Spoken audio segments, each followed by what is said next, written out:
3 things every beginner Amazon seller should do when they first open up their Amazon account. What's up everyone? My name is Garrett. I'm a full-time 7-figure Amazon seller, and in today's video, I'm gonna be going over 3 things you as a beginner Amazon seller need to do to hit the ground running and get off to a great start selling on Amazon. Now, these are 3 pieces of advice that I wish I had personally when I started selling on Amazon over 5 years ago, because if I had these 3 little tips that I could have done right off the bat, I would have been able to make a lot more money right off the bat, and my journey wouldn't have been as hard and taken me as long as it did if I would have just known these 3 simple things. So that's what I want to share with you guys in this video. If you're a new Amazon seller, you just opened your account and you're ready to hit the ground running, I'm hoping today's video, these tips that I provide you, can really help you get the ball rolling so you can start making as much money as possible starting your journey selling on Amazon. So the first tip that every single new Amazon seller should do right off the bat when they open their account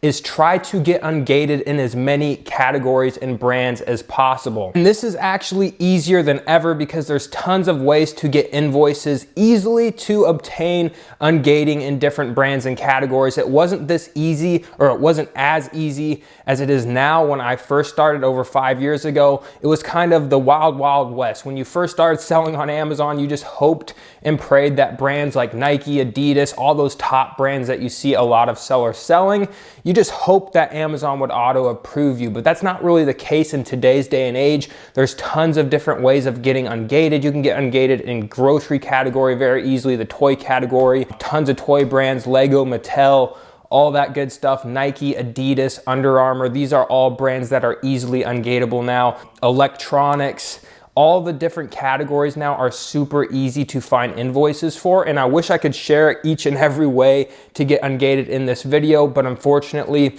that's private information that I have inside of my Arbitrage University for my private students, and I don't want to just share all that information because they paid for it, but there's enough information out there on Google and YouTube. If you just search how to get ungated in Nike, how to get ungated in all these different categories, you're going to find videos and resources to very easily find out how to do this, right? And the main thing is once you find a supplier, guys, you need to order 10 or more of the same exact item. You need to get that invoice, submit it to Amazon, and wait for them to approve you. In a lot of cases, guys, you can either just sell those items at a break even, or I know people even return them back to where they bought them from, because sometimes there's retailers that will give you invoices as well. That's a quick tip for you. It doesn't always have to be a wholesaler or a distributor. There are online websites that you can buy from that will provide you with an invoice. I'm pretty sure you can actually just order from the Lego website. That's kind of a quick tip for you guys. There's one for you.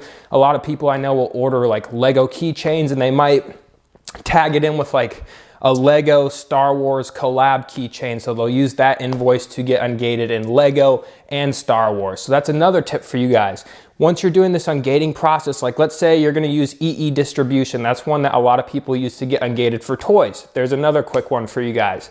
You can go out and find a toy that might be a Marvel, Spider-Man, Mattel toy, right? You can use that same invoice to get ungated for 3 different things. So try to be resourceful, creative when purchasing specific items to get ungated, especially if you're new and you don't have a ton of money. You want to be able to use that invoice to get ungated for as many things as possible. So you could use that invoice to get ungated in Mattel, Spider-Man, Marvel, or whatever. Like, you can stack them on top of each other. So it makes it very easily, if you're creative with it, you can get ungated in a lot of different brands with a limited amount of items. So that's gonna be the first tip for you guys starting out on Amazon. Use your resources wisely and try to get as ungated in as many categories and brands as possible, especially if you're seeing a certain brand or a certain category of item you have access to, or like grocery. Let's say there's a grocery outlet near you and you can get a ton of grocery items. That's probably a category that you're gonna wanna get ungated in as soon as possible, because those type of products are readily available to you.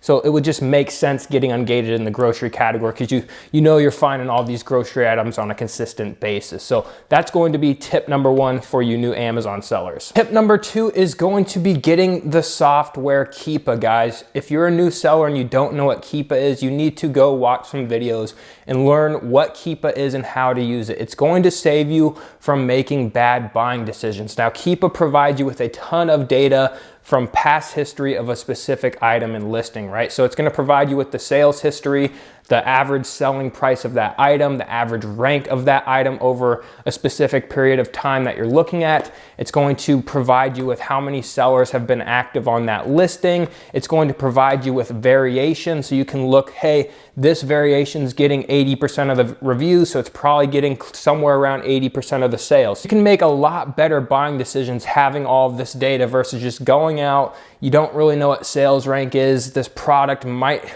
have a selling history, so on and so forth, right? Keepa is going to be a great tool for you guys to use even while you're in store sourcing products, you're doing online arbitrage or wholesale. You're gonna be able to see previous selling history of that item. You're gonna be able to view all the data to make that buying decision. Another great thing is, guys, you might find a product out there that's a million rank, right? In the shoe category, every other Amazon seller is passing that product up. But then you click in on the listing, you're like, hey, this product has 800 reviews, what happened? And then you go to Keepa and realize, hey, when this product was in stock, it was ranked 25,000, but it's been out of stock for 6 months. No one's been selling it. That's why the rank is so high. Those are great opportunities to go out and buy those products because there's no competition, and all the other competition are scanning that same item, going right past it just because it says it's a million rank. But lo and behold, you have Keepa, you looked at the sales history of that item when it was in stock, and you can go out and purchase that product, get it back in stock, and I guarantee you that product's gonna continue selling because it's shown in past history from the data that it was a mover, it was selling, and it had demand. And I buy products like this all the time. I'm able to price a lot higher than I normally would be able to if there was competition, and those are usually the best type of products that I find, especially doing arbitrage, because there's no competition, there's no price tanking, and I can kind of set the price for what I want to sell it for. So that's another tip for you guys.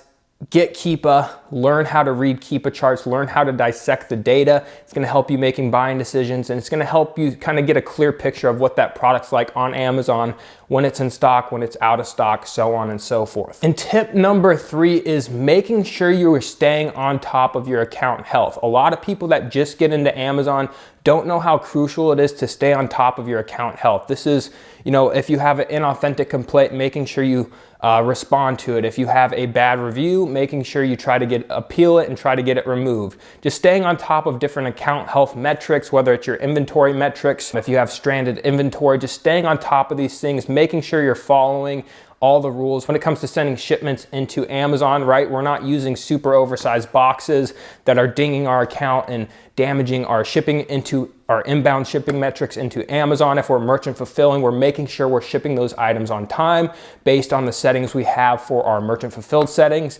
We want to make sure we're keeping our account healthy. We're responding to customer messages in an appropriate manner within 24 hours like Amazon wants us to. And we just know the overall rules that Amazon expects and puts on us as sellers. We want to make sure we're following those and abiding by those and making sure our account is in a healthy standing, right?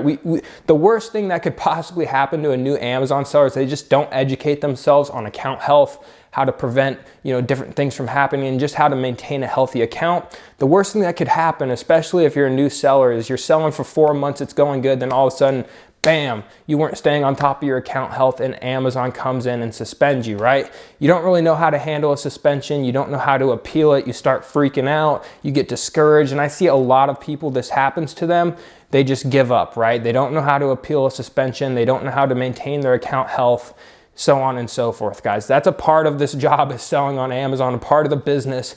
We want to make sure our account health is in good standing. We don't want anything to affect our business, because if you get hit with a suspension and you don't know how to handle it, you don't know how to write a proper appeal, you can be out of business for a month, 2 months, 3 months without knowing what to do. Then you're going to have to, you don't know what to do, so you might get swindled into paying an Amazon lawyer $3-4 grand to write a simple appeal for you, which is basically a copy and paste template. So just make sure you educate yourself on account health, appeals, all that good stuff. There's tons of free templates online, how to write an appeal, and you'll get that more experience with time, but it's better to just prevent those type of things from happening. If a customer says a product's faked, find the receipt, submit it to Amazon, show them where you purchased it, submit your invoice, show them where you purchased it, show that supply chain. Just at least make the effort to reply to different things like that. A lot of people will get a counterfeit claim and they just won't even reply, right?